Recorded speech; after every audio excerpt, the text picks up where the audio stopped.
সন্ত্রাসী, চাঁদাবাজ, হত্যাকারী, ধর্ষক, তারপর দুর্নীতিবাজ, এটা মাদ্রাসার ছাত্র কয়জন পাইছেন? সারা বাংলাদেশ খুঁজলেও মাদ্রাসার ছাত্র পাওয়া যায় না, কিন্তু অন্যান্য ধারায় পাওয়া যায়। এই সরকারের হত্যা, ধর্ষণ, চুরি, ডাকাতি এগুলো বন্ধ করতে থানা, উপজেলা, আদালত, কোর্ট, কাছারি, তারপরে উকিল, জজ, ব্যারিস্টার এদের পরিচালনা করতে সরকারের টাকা লাগে না? লাগে না? এখন মাদ্রাসার ছাত্র একজনও পাইলেন না, কোনো চাঁদাবাজ নাই, খুনি নাই, ধর্ষক নাই। যদি এইরকম সকলে একটু ভালো হইতে পারতেন, সরকারের টাকা বাঁচতো না? বাঁচতো না? এখন এই মাদ্রাসার ছাত্ররা ভালো হয়েছে নিজের কারণে নয়, তাদের শিক্ষক আল্লাহর নবী। তাইলে বেদাত বাদ দিলে তো আমাদের চলার কোনো সুযোগ নাই। তাইলে বেদাতের ভাগ করা লাগবে। কি লাগবে?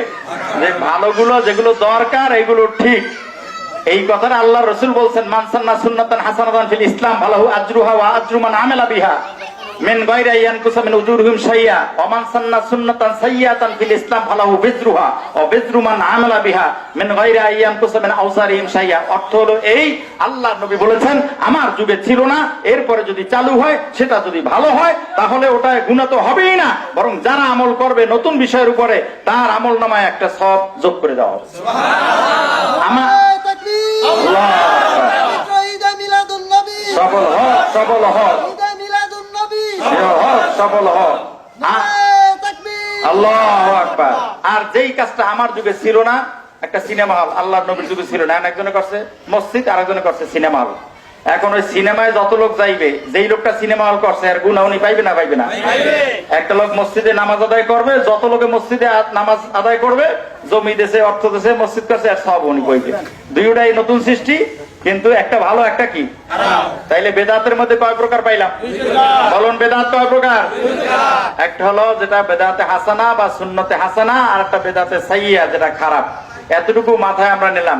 2 নম্বরের কথা হলো, আল্লাহর নবী আমাদের মাঝে আসছেন। আমি আপনাদেরকে বলি, এই পৃথিবীর আপনাকে যদি আপনার কোনো লোক শান্তি দেয়, মেম্বার সাহেব, চেয়ারম্যান সাহেব, এমপি সাহেব, তাইলে কি ওনার প্রতি আপনি কৃতজ্ঞতা প্রকাশ করেন না? করেন না? কথা বুঝে বলবেন কিন্তু। আচ্ছা, আর যে কষ্ট দেয় তার জন্য একটু বদদোয়া করি, বা ওই রকম দোয়াটা আসে না। কিন্তু আপনার যদি রহমত করে, এই পৃথিবীতে রহমতের মালিক কে? রৌদ্র ছিল, এখন একটু ছায়া লাগে, দেশে কে? তাইলে এই পৃথিবীতে আল্লাহ আমাদের প্রতি রহমত করেন, আর এই পৃথিবীতে শান্তি প্রতিষ্ঠা করেছেন আল্লাহর নবী। জোরে বলেন সুবহানাল্লাহ। আমি 2টা উদাহরণ দিয়ে আপনাদেরকে বুঝাবো। আমাদের দেশে যতগুলো উপজেলা আছে, এই উপজেলায় সন্ত্রাসী, চাঁদাবাজ, হত্যাকারী, ধর্ষক, তারপর দুর্নীতিবাজ, এটা মাদ্রাসার ছাত্র কয়জন পাইছেন? সারা বাংলাদেশ খুঁজলেও মাদ্রাসার ছাত্র পাওয়া যায় না, কিন্তু অন্যান্য ধারায় পাওয়া যায়। এই সরকারের হত্যা, ধর্ষণ, চুরি, ডাকাতি এগুলো বন্ধ করতে থানা, উপজেলা, আদালত, কোর্ট, কাছারি, তারপরে উকিল, জজ, ব্যারিস্টার এদের পরিচালনা করতে সরকারের টাকা লাগে না? লাগে না? এখন মাদ্রাসার ছাত্র একজনও পাইলেন না, কোনো চাঁদাবাজ নাই, খুনি নাই, ধর্ষক নাই। যদি এইরকম সকলে একটু ভালো হইতে পারতেন, সরকারের টাকা বাঁচতো না? বাঁচতো না? এখন এই মাদ্রাসার ছাত্ররা ভালো হয়েছে নিজের কারণে নয়, তাদের শিক্ষক আল্লাহর নবী। তাদের শিক্ষক কোরআন এবং সুন্নাহ ওইটা শিক্ষাই দেয় না। গেল এইটা। আমাদের দেশে করোনা গেছে কয়েকদিন আগে, হাত ধোয়া দিবস পালন করে, লক্ষ কোটি টাকা খরচ করে, সরকার এরকম ফেস্টুন দিয়ে দেয় যে আপনারা হাত এমন ধুইবেন, পানি এমন ঢালবেন, সাবান দিয়ে ধুইবেন, যাতে জীবাণু দিয়ে আপনাকে আক্রমণ করতে না পারে। এইটা আপনারা বিশ্ব হাত ধোয়া দিবস, এটা আপনারা দেখছেন না? দেখেন নাই? আপনার মুরব্বীর একটু কথা বলেন, যারা এই যে হাত ধোয়া দিবস পালন করে না, হাত ধোয়া দিবস পালন করতে সরকারের কোটি কোটি টাকা খরচ হয় খালি ফেস্টুন আর লিফলেট বিতরণ করার জন্যই।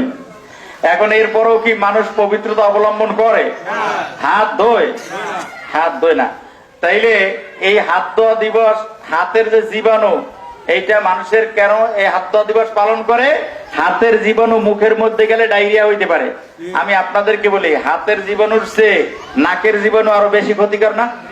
কারণ হাতের জীবাণু আসতে একটু সময় লাগবে, নাকের জীবাণু, মুখের জীবাণু। আচ্ছা, তাইলে কয়েকদিন পরে সরকার চিন্তা করবে চোখেরও জীবাণু আছে, চোখ তো আরো সেন্সিটিভ জায়গা। তো এরপরে সরকারের চিন্তা করা লাগবে বিশ্ব চোখ ধোয়া দিবস, বিশ্ব মুখ ধোয়া দিবস, বিশ্ব নাক ধোয়া দিবস, বিশ্ব পা ধোয়া দিবস। আরে ভাই, এক দিবসই পালন করতে পারেন না, কোটি কোটি হাজার কোটি টাকা সারা বিশ্বের মানুষের খরচ হয়ে যায়। আল্লাহর নবী দুজাহানের বাদশা নবী ১৫০০ বছর আগে তিনি যে মূলনীতি দিয়েছেন, নামাজ পড়ো, নামাজের আগে হাত দো, মুখ দো, চোখ দো, সবকিছু ধুয়ে ফেলো, তাহলে এই প্রশিক্ষণ যারা নিয়েছে তাদের প্রতি সরকারের টাকা খরচ করা লাগে না। এই পৃথিবীতে শান্তি প্রতিষ্ঠায় আল্লাহর নবী। আরেকটা উদাহরণ দিই, আপনারা মনে করেন কি আল্লাহর নবী শুধু ধর্মীয় নবী? এটা ভুল কথা। আল্লাহর নবী পরকালীন নবী না, ইহকালীন নবী। এই বাংলাদেশে একটা সংবিধান আছে, আপনারা বলতে পারেন সবচেয়ে বোক্তা মানুষ দিয়ে তো সংবিধান লেখায় না, কথাই বলেন না। সংবিধান একটা দেশের সবচেয়ে বড় আইনের কেতাবের নাম কি? The constitution of people's republic of Bangladesh. Bangladesh সংবিধান এইটা, এখানে ওই ডক্টর কামল হোসেন সহ বা যারা ছিল ওই সময় যাদেরকে মনে করছে বেশি বিজ্ঞ, এদেরকে দিয়েই তো করে। সারা পৃথিবীতে যত সংবিধানের যারা দেশ চলে, সকল সংবিধান রচনা করে ওই দেশের সব থেকে গুণীজন, শিক্ষিত, লিটারেট যারা পারসন, সব থেকে অভিজ্ঞ ব্যক্তি, প্রাজ্ঞ ব্যক্তিরাই, ঠিক না বেঠিক? এখন আরেকটু কথা বলে তাইলে বুঝবেন, এই বিশ্বের যত সংবিধান, এই সব সংবিধানের পরিচালক হলো ফতুয়া আলমগীরি। এই ফতুয়া আলমগীরি, বাদশাহ আলমগীর, উনি যাকে বলা হয় আওরঙ্গজেব, দিল্লির প্রেসিডেন্ট ছিল, উনি বিশ্বের খ্যাতনামা আলেমদেরকে একত্র করে ফতুয়া আলমগীরি লেখছে। এখন এই বিশ্বের যত সংবিধান, এইগুলোর চালিকা শক্তি, মূল থিমটা নেওয়া হয়েছে ফতুয়া আলমগীরি থেকে। আর ফতুয়া আলমগীরিটা কার? আমার নবীর কথা। ফতুয়া আলমগীরি কার? আমার নবীর কথা। তাহলে কি বোঝা গেল? সারা পৃথিবীর সংবিধান যেগুলো, সেগুলোর মূল থিম আমার নবীর। একমাত্র বিশ্বে একটা নাই সংবিধান, সেটার নাম ইংল্যান্ড, লন্ডন। তারা সংবিধান ছাড়া চলে। কারণ যখন আমাদের 1757 থেকে 1947 পর্যন্ত 190 বছর ব্রিটিশরা আমাদের দেশ শাসন করেছে, শোষণ করেছে, এদেরকে আলেম ওলামা, পীর মাশায়েখ, এই দেশের জনগণ, আপামর জনসাধারণ তাদেরকে এই দেশ থেকে তাড়াইছে না তাড়ায় নাই? আপনারা কথা বলেন না, তাড়াইছে না তাড়ায় নাই? কোরআন হাদিস না বুঝেন, ইতিহাস তো শুনছেন। তাইলে যখন তাড়াইছে, এই বাঙালি, ভারত, পাকিস্তান, বাংলাদেশ, এই সাবকন্টিনেন্টের মানুষের সাথে ইংল্যান্ডের একটা দূরত্ব সৃষ্টি হয়েছে। যে আমাদেরকে যখন তাড়াইছো, ওনরা আমাদের প্রতিহিংসা বশত, ওনাদের জেলাসি, ওনরা চিন্তা করে সংবিধান নিজেরা তো রচনা করতে পারবো না, ফলো করলে সারা বিশ্বের মানুষ ফলো করে মুসলমানদের ফতুয়া আলমগীরি, আমরা ফলো করবো না, লাগলে সংবিধান ছাড়া চলবো। এই জন্য ইংল্যান্ডে কোনো সংবিধান নাই। বিনা সংবিধানের দেশের নাম পৃথিবীতে একটা, সেটা হলো ইংল্যান্ড। সেইটা কোনটা? বলবেন হুজুর এত কথা বলেন কেন? এত কথা এই জন্য বলি, যেই নবী এত কিছু করলো, দুনিয়ায় শান্তি নিয়ে আসলো, আপনাকে আমাকে জাহিলিয়াতের অন্ধকার থেকে, ছেলের হক ছিল না, মেয়ের হক ছিল না, মেয়েদের কোনো হক দিত না জাহিলি যুগে, তখন নারীদের কোনো অধিকার ছিল না, মানুষের মধ্যে সমাজ কোনো ব্যবস্থা ছিল না, জোর যার মুল্লুক তার ছিল। সেই জাহিলি যুগকে সোনালী যুগে রূপান্তরিত করেছেন, এমন একটা সমাজ উপহার দিয়েছেন। ইয়াসরিবকে মদিনায় রূপান্তরিত করেছেন, এমন সুন্দর একটা উপহার এবং সমাজ তিনি উপহার দিয়েছেন। সেই সমাজকে অনুকরণ করে সারা পৃথিবী। বেদাত জিনিসটা তো বুঝান লাগবে। এখন এইখানে যদি নূর মোহাম্মদ ভাই তো আর বেদাত বুঝবে না, এমনি এমনি একটু কথা বলে। বেদাত জিনিসটা হলো এই, আপনারা আজকে জানেন বেদাত মানে যারা বেদাতি তারা জাহান্নামী, একটু বুঝছেন?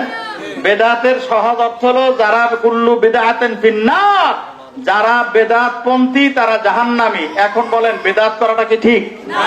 খুব বলেন বেদাত করা ঠিক? তাইলে আমরা এই পরি মিলাদুন নবী, এইটা একদলে বলে বেদাত, তাইলে সেই অনুষ্ঠানে কি যাওয়া আসলে যায়? তাইলে আমার বোঝা উচিত না বেদাত জিনিসটা? একটু বোঝাও দরকার। কারণ আর না হয়তো আপনাকে আমি আমার দলে টানবো, আর একজন বলবে এটা বেদাত। আমি আপনাদেরকে একটা বলি, তারা আবার সিরাতুন নবী বলে। সিরাতুন নবী নিয়ে কোনো বিতর্ক নাই। সিরাতুন নবী মানে আমার নবীর জীবনী।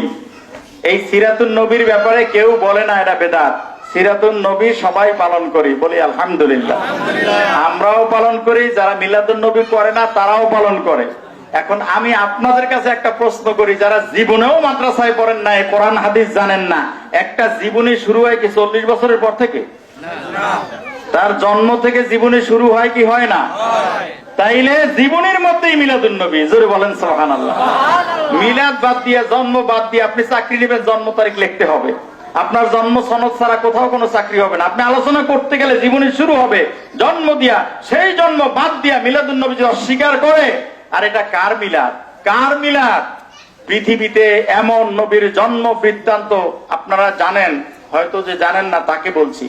পৃথিবীতে এমন কোন মানুষ নাই, এমন কোন মা নাই পেটে সন্তান আসলে আকৃতি চেঞ্জ হয়, প্রসব বেদনা তাদের আছে। সকল মানুষ একমত যে বাচ্চা পৃথিবীতে নিয়ে আসতে যে কষ্ট, এইটা আর পৃথিবীতে এরকম কষ্ট আর কেউ বুঝবে না।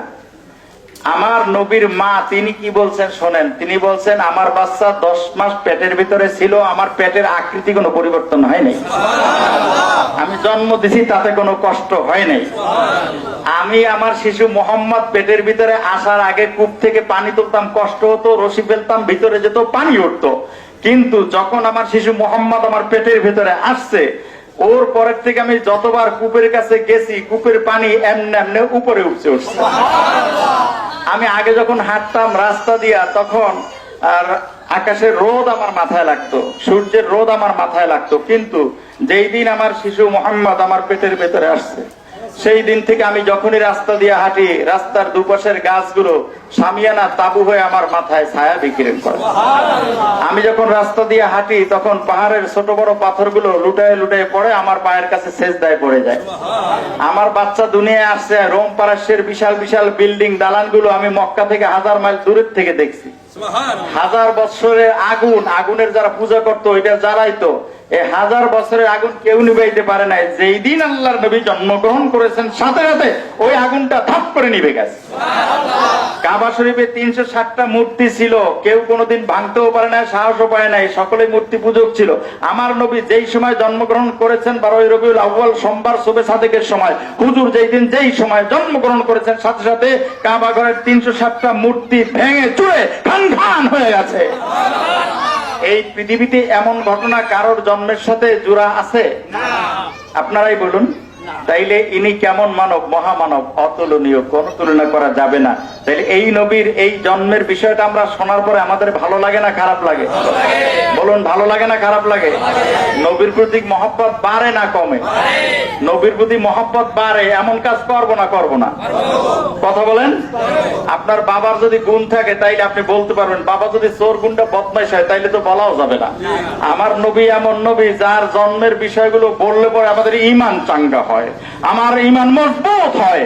আমার ঈমান মজবুত হয়, নবীর মহব্বত বাড়ে। এমন কাজ করতে পৃথিবীর কোন শক্তি যদি বাধা দেয়, সেই বাধা আমরা মানব।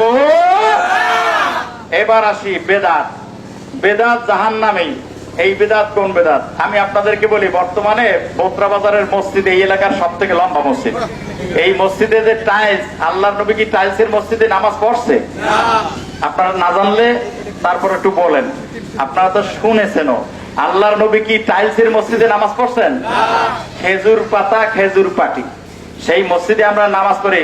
2 কেজি ওজনের এক একটা 20 খালির ইলিশ দেওয়া হবে ফ্রি, যদি মাছের বাজারিতে ঢুকতে পারে।